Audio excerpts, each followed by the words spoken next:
Man, you ever have one of those moments where life just stops you cold, like the whole world's holding its breath? That was me, Jack Brennan, 3 years ago, rolling through the grimy backstreets of Detroit with my kid, Ethan, in a wheelchair that felt like it weighed 1,000 pounds.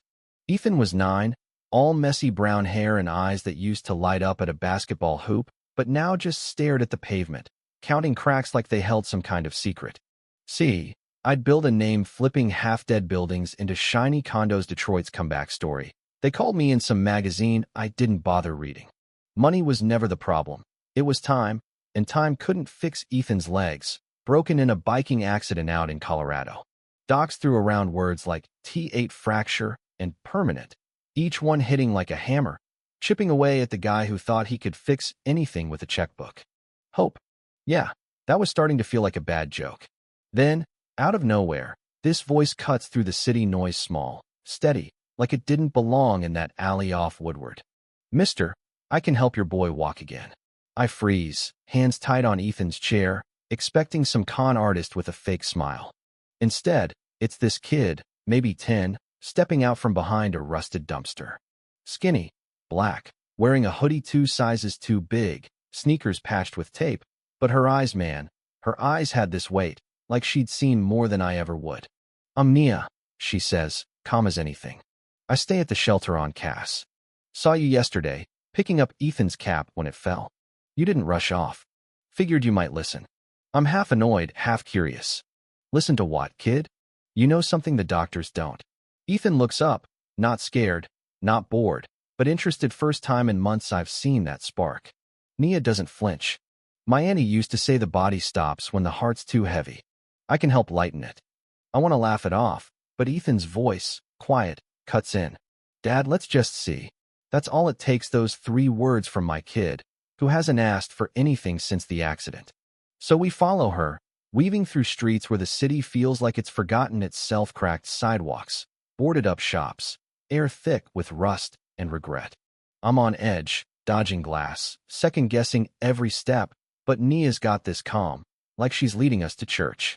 Ethan's gripping the armrests, eyes wide, like he's on some adventure. Me? I'm just trying not to lose it. We end up at this courtyard behind a row of crumbling townhouses, where a creaky door opens to a room lit by sunlight sneaking through a busted roof. Smells like herbs and old paper. There's this woman, gray hair in a tight bun, skin like Nia's, face carved with years. She's sitting on a faded rug, looks up at Nia, and says, "Took you long enough." I'm about to snap, ask who the hell she thinks she is, but she just smiles, soft, and says to Ethan, "Can I touch your knees, little man?" Ethan glances at me. My heart's pounding, doubt, fear, maybe a sliver of something else. I nod. She kneels, hands steady, and starts humming this tune, old, gentle, like a lullaby you half remember. Ethan twitches, whispers, "Dad, it's like Sparks, but soft." I'm leaning forward, gripping the chair, barely breathing. "What do you mean, Sparks?" The woman looks up. His body's waking up. It never forgot how. She turns to Ethan. "Want to try standing?" He nods, slow, scared. She steadies him. His legs shake, wobble, but then, God, I'll never forget it, stands. Shaky, frail, but upright. I hit my knees, tears burning, choking out, "Ethan, oh man, Ethan." He takes a step, then another, before his legs give out. I catch him, hold him tight, his little body shaking as he sobs. I felt it. "Dad," I felt my legs. Nia's just standing there, hands in her sleeves, calm as ever. The woman steps back, like this is just another day. I'm a mess, turning to her. "How?" "I need to know how." She shrugs. "The heart tells the body what to do. Your boy stopped believing he could. Today he remembered." I turn to Nia. "Who are you?" She looks down, tucks a braid behind her ear. "Just a kid who listened to my auntie. She raised me when nobody else would. Taught me people don't always need fixing, they need reminding they're not broken." She kneels by Ethan. "I had a twisted leg once. Couldn't walk right. Kids laughed, adults stared. Then Auntie sat me down, hummed like that, and said, 'Stand if you can.' So I did. Never limped again." I ask about her auntie. Nia's voice cracks, just a little. "Gone last year. Heart attack. Foster homes didn't work out, so I'm here. Helping, like she did." I'm gutted. You're a kid, Nia. You shouldn't be out here alone. She looks at me, steady. Lots of kids are out here. The streets don't care. But I do. People trust me 'cause I know what it's like to be invisible. I try to offer her a way out money, a place to stay, school. She shakes her head. This is where I'm needed. Where people hurt. Where hope's hard to find. I slip her my card, tell her to call if she ever needs anything. She tucks it away, gives Ethan a hug, first one she's had in a year, I bet. The woman tells us to go. He's taken his first step.